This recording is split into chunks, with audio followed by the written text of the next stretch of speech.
Hello friends, welcome to Chauhan IAS. Chauhan IAS की mapping series के lecture 2 में आपका स्वागत है। आज हम पढ़ने वाले हैं ओशियन करंट्स के बारे में। महासागरीय जलधाराएं बहुत इंपॉर्टेंट है क्योंकि इससे रिलेटेड हम बहुत सारे क्वेश्चन सोल्व कर सकते हैं। जैसे डेजर्ट का फॉर्मेशन कौन कौन सी धाराओं की वजह से डेजर्ट बनते हैं, डेजर्ट कैसे बनते हैं। डेजर्ट एक तो ओशियन करंट की वजह से बनते हैं, दो प्रकार से डेजर्ट बनते हैं, जो कोल्ड करंट से बनते हैं और एक कॉन्टिनेंटलिटी की वजह से बनते हैं। ठीक है फ्रेंड्स, वो भी हम देखने वाले हैं कैसे डेजर्ट बनते हैं और कौन कौन से डेजर्ट ओशियन करंट की वजह से बनते हैं। ठीक है फ्रेंड्स, ये क्वेश्चन 2013 में यूपीएससी के अंदर पूछा गया था, जिसका आंसर आप कमेंट बॉक्स में कमेंट करके बताएं। अब हम देखते हैं ओशियन करंट क्या होती है। ओशियन करंट होती है horizontal and vertical component of circulation system of ocean water. क्या होता है कि जो ओशियन वाटर होता है उसका हॉरिजॉन्टल और वर्टिकल सर्कुलेशन या फ्लो कहते हैं, फ्लो होता है, उसी को ही हम ओशियन करंट कहते हैं। लेकिन ये किस वजह से होता है, उसका रीजन है gravity, wind friction, water density, temperature difference. ठीक है फ्रेंड्स, 5-7 और भी कारण है, वो जब हम डिटेल ओशियन करंट्स के बारे में जब ज्योग्राफी के लेक्चर में पढ़ेंगे तो रीजन वहां पे देख लेंगे फ्रेंड्स। ठीक है, अब देखते हैं कितने प्रकार की होती है ocean current. Ocean current depth के हिसाब से देखते हैं तो एक तो सरफेस करंट होती है और एक डीप वाटर करंट होती है। सरफेस करंट चलती है, सरफेस पे सर्कुलेशन होता है, और डीप वाटर करंट होती है, थर्मो अलाइन सर्कुलेशन होता है उसको, और वो चलती है 400 मीटर डीप, उसकी 400 मीटर नीचे ही चलती है ओशियन बेसिन के अंदर। ठीक है फ्रेंड्स, और ये mostly deep water ocean current होती है, वो कोल्ड करंट ही होती है। अब इनका इंपॉर्टेंस देखते हैं, इंपॉर्टेंस क्या है। ये क्या करती है कि प्लैंक्टन्स और सीवीड्स होते हैं, बहुत सारी स्पीशीज के वीड्स होते हैं, बहुत सारी स्पीशीज होती है, उनके भी उनको एक जगह से दूसरी जगह ड्रिफ्ट करने का काम करती है। और बहुत सारे वेस्ट होते हैं, जैसे एक कंट्री के पास वेस्ट होता है, उसको ये करंट दूसरी जगह पोल्यूटेंट को ले जाके वहां इकट्ठा कर देती है इसकी वजह से। तो एक जगह से पोल्यूटेंट को दूसरी जगह पहुंचाने में भी ये मदद करती है। अब हम देखते हैं कि सरफेस पे और सब सरफेस पे फ्लो कैसे होता है। तो ये है इक्वेटर। इक्वेटर से हम ये मान लेते हैं ये है 0 डिग्री लेटीट्यूड। इससे हम लोअर लेटीट्यूड से हायर लेटीट्यूड की तरफ जाएंगे तो यहाँ से जाएगी वार्म करंट, क्योंकि इक्वेटर पे क्या है कि टेम्परेचर ज्यादा होने की वजह से वाटर की डेंसिटी कम हो जाती है, और जिसकी वजह से वाटर का फ्लो लोअर लेटीट्यूड से हायर लेटीट्यूड की तरफ होता है। लेकिन जब हम यही कंडीशन चेंज हो जाती है जब हम मिडिल लेटीट्यूड के अंदर जाते हैं। तो जैसा कि हम ज्योग्राफी के अंदर पढ़ते हैं, फेरल सेल होता है, तो उसमें क्या होता है कि जब मिडिल लेटीट्यूड से जो एयर होती है वो राइज हो जाती है, उसकी वजह से यहाँ से क्या होता है कि बहुत सारे ओशियन जाहिर होते हैं, उनमें करंट ऐसे मुड़ जाती है, यहाँ से इसका डायरेक्शन चेंज हो जाती है करंट का। ठीक है फ्रेंड्स, और जब हम हायर लेटीट्यूड यानी पोलर रीजन से नीचे की साइड आएंगे तो वहां से क्या होता है कि कोल्ड वाटर होता है, कोल्ड वाटर, और फिर ऊपर से आता है वार्म वाटर लोअर लेटीट्यूड से। तो कोल्ड वाटर की डेंसिटी ज्यादा होती है, तो डेंसिटी की वजह से वो क्या है कि नीचे डीप ओशन में चला जाता है। उसकी वजह से इनका सर्कुलेशन एक तो डीप ओशियन और सब सरफेस से सब सरफेस ऐसे चलता है, और एक चलता है कि ओशियन के अंदर ही, जैसे कि ये पैसिफिक ओशियन है तो इसके अंदर ऐसे चलता है, और एक ये जो पोलर रीजन और लोअर लेटीट्यूड से चलता है तो वो ऐसे चलता है। ठीक है फ्रेंड्स, इसमें जैसे सब सरफेस जो होता है फ्लो, वो यहाँ पे सरकम पोलर या वेस्ट विंड ड्रिफ्ट होती है, उसकी वजह से एक सीधा एक डायरेक्शन में ही फ्लो होता है। ठीक है फ्रेंड्स, एक ही एग्जांपल है जिसका वेस्ट टू ईस्ट फ्लो होता है, बाकी डायरेक्शन नॉर्थ और साउथ टू फ्लो होती है बाकी का, और या फिर साउथ से नॉर्थ। अब हम देखते हैं कि जब ये वाटर सब सरफेस से वापस ऊपर आता है तो उसको कहते हैं अपवेलिंग, और फिर सरफेस से वापस सब सरफेस की ओर जाता है उसको कहते हैं डाउनवेलिंग। ये देखिए यहाँ पे जब साउथ अमेरिका है वहां पे क्या होता है कि जो पेरू करंट चलती है वो कोल्ड करंट है, वहां से क्या है कि जब वाटर ऊपर आता है तो उसको कहते हैं अपवेलिंग। वहां पे अपवेलिंग की वजह से बहुत सारे रॉक्स मटेरियल आते हैं, रॉक्स के मटेरियल फॉस्फेट के होते हैं, जिनको बर्ड्स खाती है, और फिर बर्ड्स के एक्सक्रीटा से पेरू एक कंट्री रॉक फॉस्फेट के लिए लीडिंग एक्सपोर्टर कंट्री मानी जाती है। ठीक है फ्रेंड्स, अब हम देखते हैं ऑस्ट्रेलिया के सामने। ये यहाँ पे होती है डाउन वेलिंग।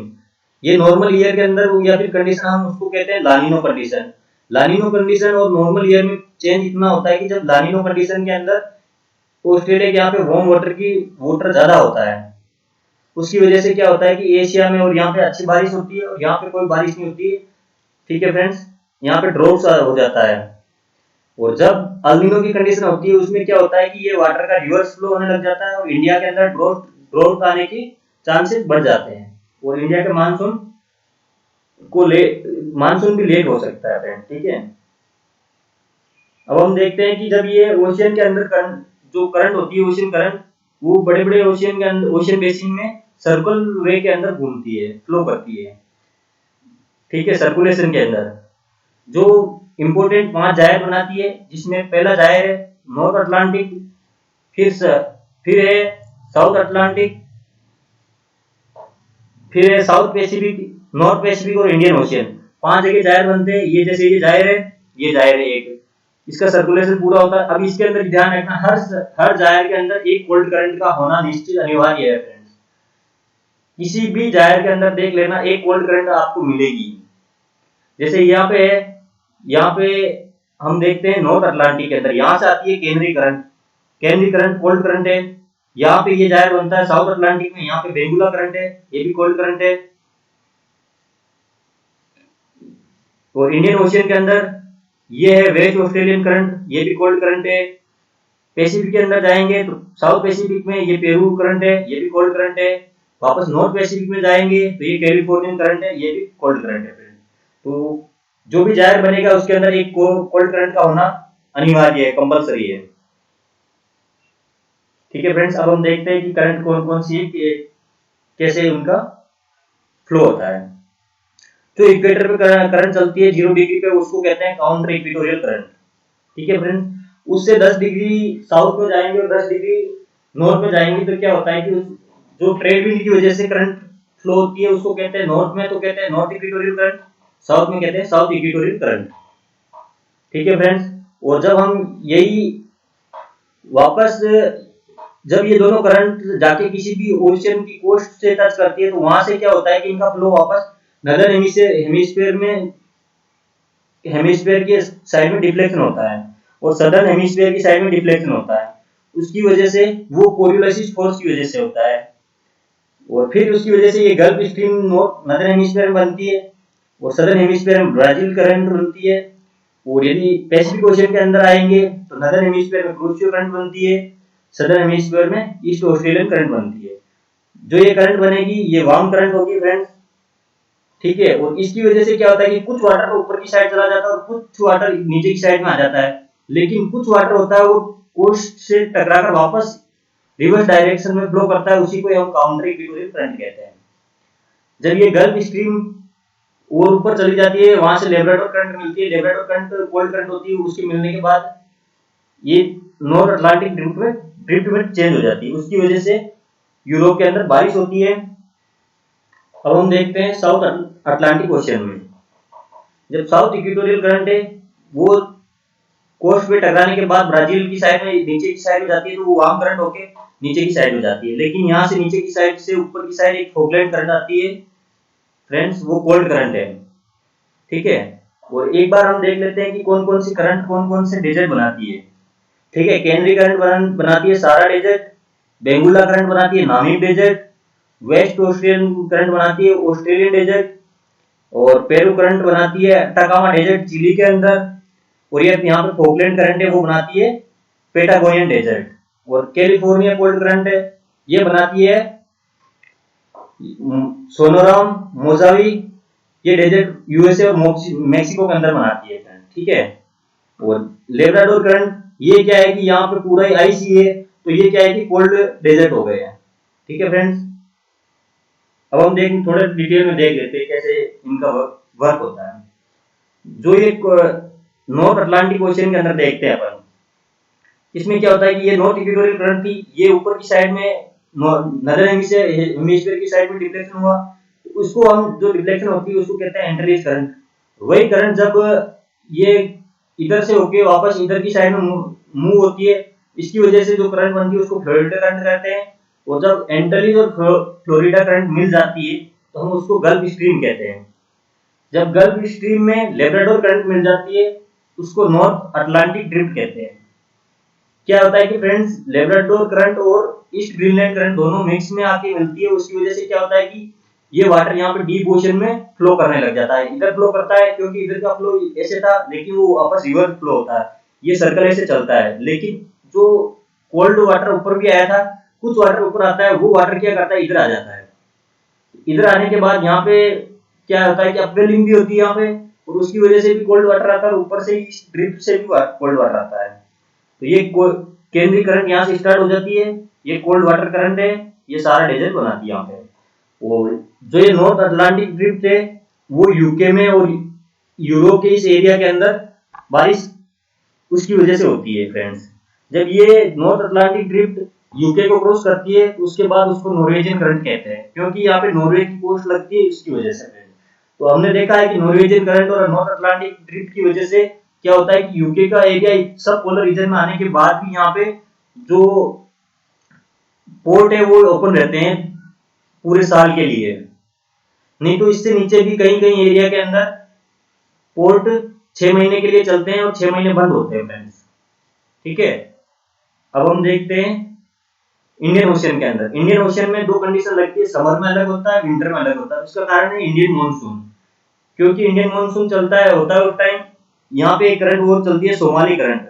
उसका उसका फ्लो चेंज हो जाता है। जब विंटर आती है तो उसका फ्लो चेंज हो जाता है, और जब समर आती है तो उसका फ्लो चेंज हो जाता है। और यहाँ से गर्म हवाएं चलती है जो तिब्बत प्लेटू से टच होके जेट स्ट्रीम इधर की साइड में मूव करती है, और यहाँ पे हाई प्रेशर बेल्ट होता है। उसकी वजह से क्या होता है, यहाँ पे सब्सिडाइज होती है। तो यहाँ पे क्या है कि इक्वेटर के आसपास में होता है ये, तो काउंटर इक्वेटोरियल करंट और नॉर्थ इक्वेटोरियल करंट यहाँ पे नहीं चलती है उस time. Only south equatorial current चलती है, और फिर ये जाके मोजाम्बिक के करंट में चेंज हो जाती है। फिर मोजाम्बिक और मोजाम्बिक एंगुलाज में चेंज हो जाती है, और फिर ये आगे जाके वेस्ट विंड ड्रिफ्ट में मिल जाती है।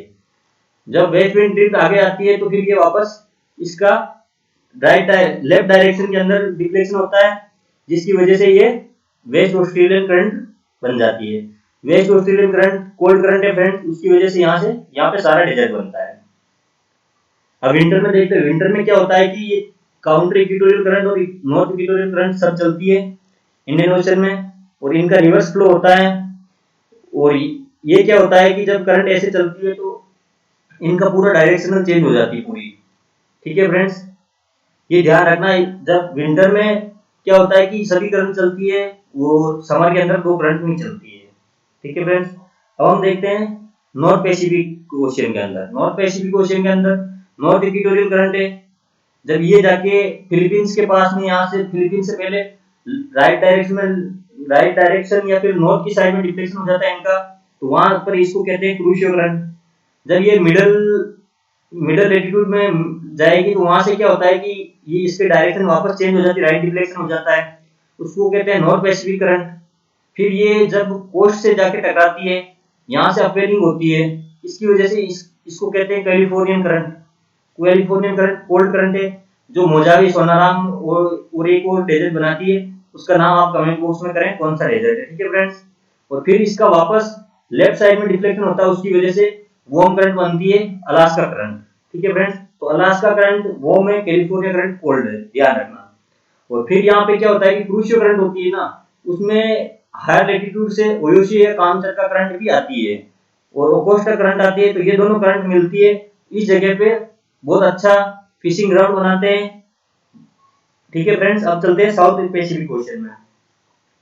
साउथ पैसिफिक ओशन के अंदर क्या होता है कि ये पेरू की कोस्ट है, इधर साउथ अमेरिका, सदर्न अमेरिका, इधर ऑस्ट्रेलिया आता है। साउथ इक्वेटोरियल करंट है, ये साउथ इक्वेटोरियल करंट वापस लेफ्ट साइड में डिफ्लेक्शन होगा इसका, तो इसको कहते हैं ईस्ट ऑस्ट्रेलियन करंट। ठीक है फ्रेंड्स, जब ये east Australian current west wind drift के साथ मिल जाती है, और वो जब साउथ अमेरिका के पास में जाके उसका वापस लेफ्ट डिफ्लेक्शन होता है, उसकी वजह से ये पेरू करंट कोल्ड करंट बनती है फ्रेंड्स। ठीक है, west wind drift cold current है। जब ये पेरू करंट होती है ना, इसको भी एक और नाम से जानते हैं हम्बोल्ट करंट। क्योंकि इसको हम वोन हम्बोल्ट ने इसको खोजा था, इसकी वजह से इसका नाम हम्बोल्ट करंट भी है फ्रेंड्स, ठीक है। और ये डेजर्ट बनाती है अटाकामा डेजर्ट, जो चिली के अंदर है, वर्ल्ड का सबसे ड्राइएस्ट डेजर्ट है, ठीक है फ्रेंड्स।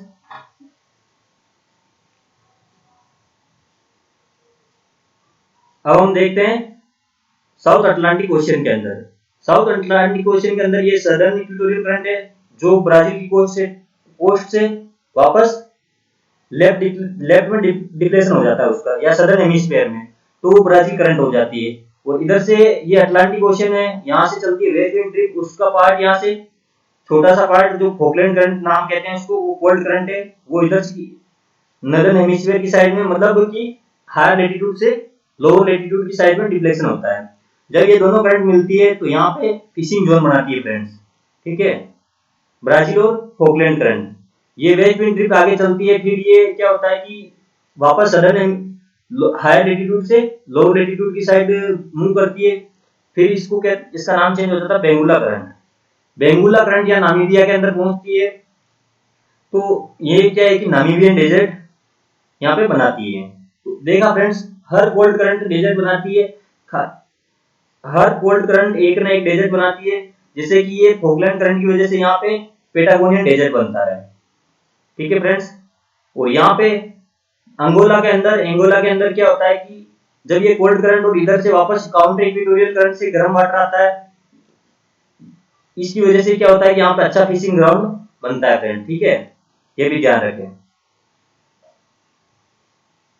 लाइक करें, कमेंट करें, शेयर करें फ्रेंड्स, सब्सक्राइब करें, बेल आइकन को प्रेस करें, अच्छा लगे तो शेयर जरूर करें फ्रेंड्स। Thanks for watching.